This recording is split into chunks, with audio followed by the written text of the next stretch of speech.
ప్రేమకు పట్టాభిషేకం పార్ట్ 11 చాలా ఇంట్రెస్టింగ్గా ఉంది కదా. దాని కంటిన్యూయేషన్ అండి ఇది. చాలా ఇంట్రెస్టింగ్గా ఉంది స్టోరీ. వింటుంటే వినాలనిపిస్తుందండి. ఓకే, స్టోరీలోకి వెళ్ళిపోదాం రండి.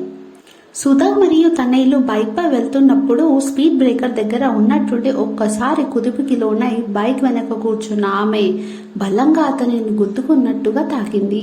హఠాత్తుగా జరిగిన ఈ సంఘటనకి ఇద్దరికీ మనసులో అలజడి చెలరేగి ఏదో తెలియని గిలిగింత కలిగి అంతలోనే సర్దుకుని కూర్చున్నారు ఇద్దరు. నెమ్మదిగా డ్రైవ్ చేస్తూ ఆమెను సెంటర్లో దించి అతడు పని పూర్తి చేసుకొని మళ్ళీ వస్తానని, షాపింగ్ పూర్తయ్యాక ఆటోలో వెళ్ళిపోకుండా సెంటర్లో అక్కడే ఉండమని తాను వచ్చి పికప్ చేసుకుంటున్నానని చెప్పాడు. పర్లేదండి, మీ పని చూసుకోండి, నా కోసం ప్రత్యేకంగా రావక్కర్లేదు, షాపింగ్ అయ్యాక నేను ఆటోలో వెళ్ళిపోతాను అని చెబుతూ అతడికి బాయ్ చెప్పి షాప్లోకి వెళ్ళింది. షాపింగ్ చేస్తోందే గాని తనయ్యతో వస్తున్నప్పుడు బైక్ పై జరిగిన సంఘటన గుర్తుకొచ్చి పెదవులపై చిరునవ్వు కదలాడుతుండగా మళ్ళీ తన కోసం వస్తానన్నాడు, కానీ తను ఎందుకు రావద్దని చెప్పానా అని బాధపడుతోంది. తీరా అతనిని రావద్దని చెప్పాను, వస్తాడో లేదో అని మనసులో తలుచుకుంటూ షాపింగ్ పూర్తి చేసి సెంటర్లోకి వచ్చి నిల్చుంది. కొంత దూరంలో నుండి తనయ్య రావడం గమనించింది. మనసులో సంతోషం ఉరకలు వేస్తుంది. అతనితో బైక్ పై వెళ్తుంటే ఆమెకు ఎంతో సంతోషంగా ఉంది. అదే విషయం ఆమె మనసులో ఎందుకో నా మనసు ఇలా ఉంటుంది అంటే అతన్ని నేను ప్రేమిస్తున్నానా, అలా అనుకోవడం నా పొరపాటు అని తన ఆలోచనకి తనకే నవ్వు వస్తుంటే అలాంటి తప్పుడు ఆలోచనకు తన బుర్రపై చిన్నగా కొట్టుకుని తల విదిలిచింది. అంతలో తనే బైక్ పై వచ్చి తన ముందు ఆగాడు.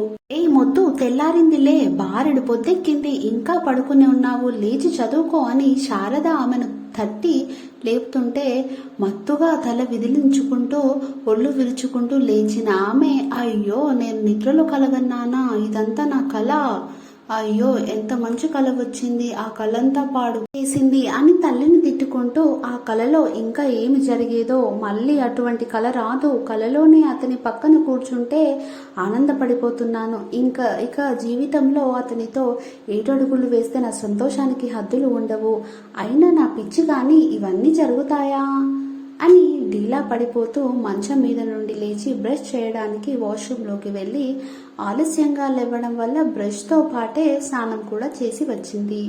ఆమెకు ఇష్టమని వేడివేడిగా పూరి కూర చేసి పెట్టింది తల్లి.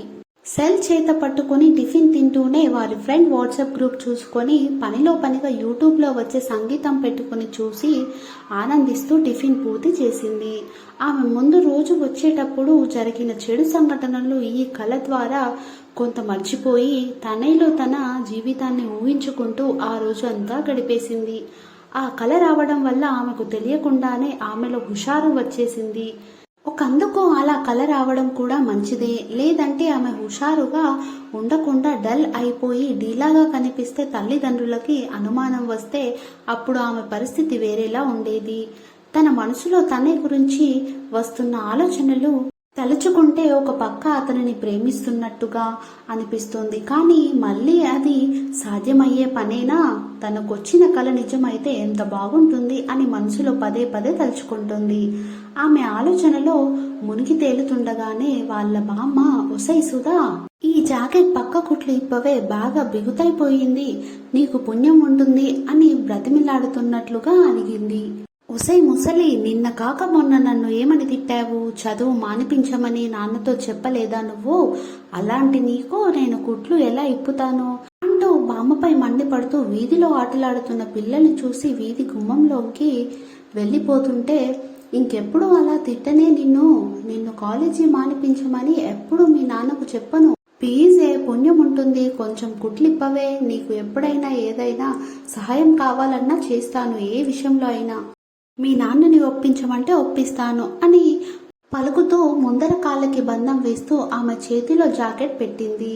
ఒసే బామ్మ, నీకు చాలా తెలివితేటలు ఉన్నాయి, అవకాశం లేదు కానీ ఉంటే ఆ రోజుల్లో ఇందిరాగాంధీ గారిలా నువ్వు రాజకీయాలేసేదానివి, నీ బుర్రే బుర్ర అని బామ్మను ఆట పట్టిస్తూ జాకెట్కున్న కుట్లు నెమ్మదిగా విప్పి జాకెట్ మరలా బామ్మకి ఇచ్చేసింది. సుధా జాకెట్ కుట్లు విప్పినాక దాన్ని వేసుకున్న బామ్మ, ఇప్పుడు సరిగ్గా సరిపోయింది, కుట్లు చకచకా బాగానే విప్పావే మనవరాలా అంటూ మురిసిపోతుంటే, మరి ఏమనుకున్నావో బామ్మ, నీ మనవరాలు అంటే ఏ పనైనా చిటికలో చేశాను, కానీ నాకు ఇచ్చిన మాట నువ్వు మర్చిపోకూడదు. ఇంకెప్పుడైనా నాన్నకి నువ్వు నా గురించి తప్పుగా చెప్పకూడదు, కాలేజ్ మానిపించేయమని అనకూడదు. అదిగాక నువ్వు ఇచ్చిన మాట ప్రకారం నాకు ఎప్పుడైనా నీ హెల్ప్ కావాల్సి వస్తే అడుగుతాను, కాదనకూడదు, తెలిసిందా అని నవ్వుతూ బామ్మని ఆట పట్టిస్తూ వీధి గుమ్మంలోకి వెళ్ళింది. ఓకే, కంటిన్యూషన్ నెక్స్ట్ పార్ట్లో చూద్దామండి. చాలా ఇంట్రెస్టింగ్గా ఉంటుంది. Do follow our channel.